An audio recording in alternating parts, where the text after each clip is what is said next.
I, Dr. Kapil Govil, welcome you in this video. In this video, we will discuss how we should take name of variable. Means what precautions we have to take during naming variable. So let's see. Suppose you are having only two variables. Then you can take A and B, no issues. If you have three variables, again you can take A, B, C and D, A, B and C. If you have four variables, then A, B and C and D. But suppose there are 30 variables. For example, I am giving you example. Like suppose you have to read first student. It means one student is there and you have to read, you have to store. Please listen carefully. You have to store student's first name, means suppose their student name is Deepak Kumar Sharma. So first name Deepak and middle name Kumar and Sharma is the surname. So you have to take first name, middle name, last name, and then father's name, father's first name, middle name and last name.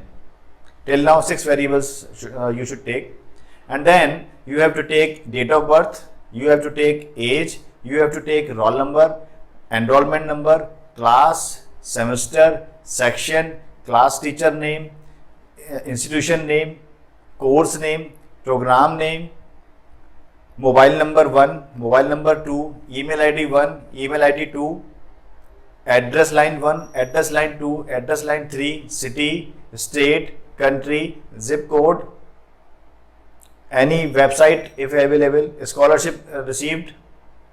So what will happen in these scenarios if you are taking variable name as A, B, C, D, E, N and so on. So it will be like A, B up to Z.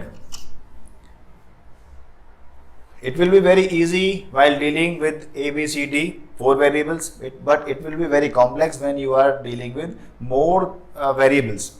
So you will be confused when you are dealing with M, like M.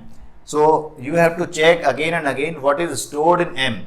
If I am asking what you have stored in M, you cannot say immediately. You have to check. And then suppose I have queried about P, what you have stored in P. So you have to check again what is stored in P. So what should be the formula, what should be the technique to take variable name so that this problem can be resolved.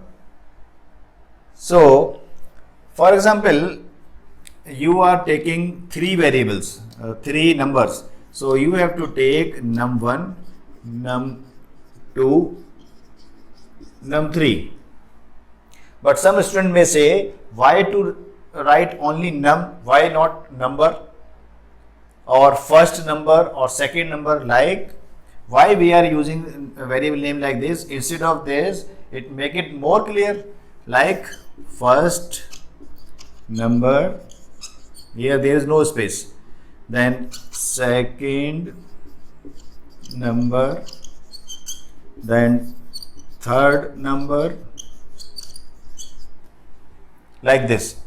A student may say we can take a variable name like this. If you are taking, if that student is taking variable name like this, then what will happen if a student is storing student father middle name? So variable name will be student father middle name. Similarly, student roll number, student roll number, student address line 1, so student address line 1. But again this is a problem, variable names are too lengthy, spelling mistake while writing coding, writing program will be there. So what should be formula for writing variable names? So technique is you should take variable name minimum 3 letters, 3 characters and maximum 8 characters. 8 characters should not be exceed.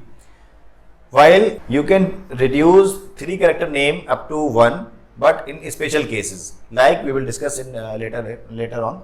So here, if you have to take variable names like this, so you have to convert this name like std, f, m and m, means in acronym, student father middle name, student roll number. So you have to write stdrn, student roll number. So all these are belonging into 3:8 ratio.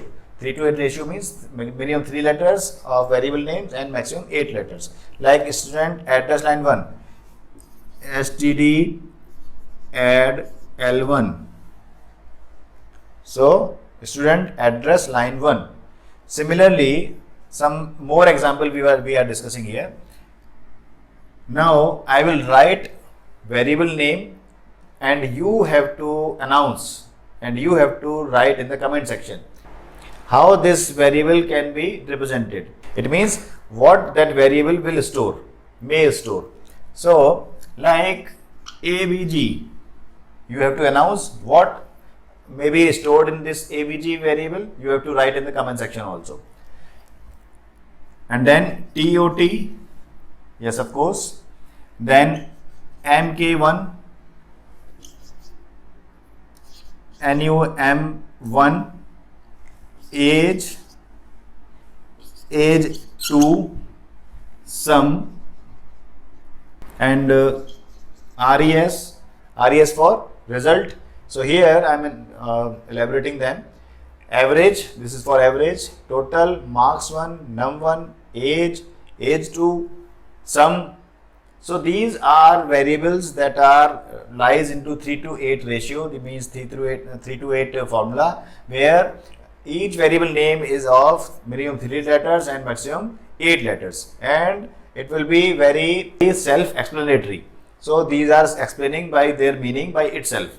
So variable name should be like this. Instead of ABCD, writing ABCD or writing in the detail or writing this into more detail, it's not recommended.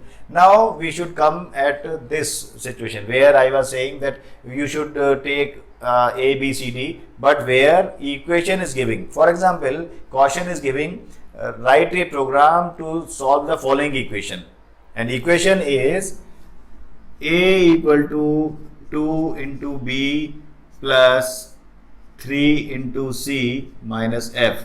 Suppose this equation is given. Now you should not take num1, num2, num3. It is not allowed. It is not recommended. You should take variable name as A, B, C and F. You should not replace these variable names. So I hope this mechanism, this technique for writing variable names is now clear to you.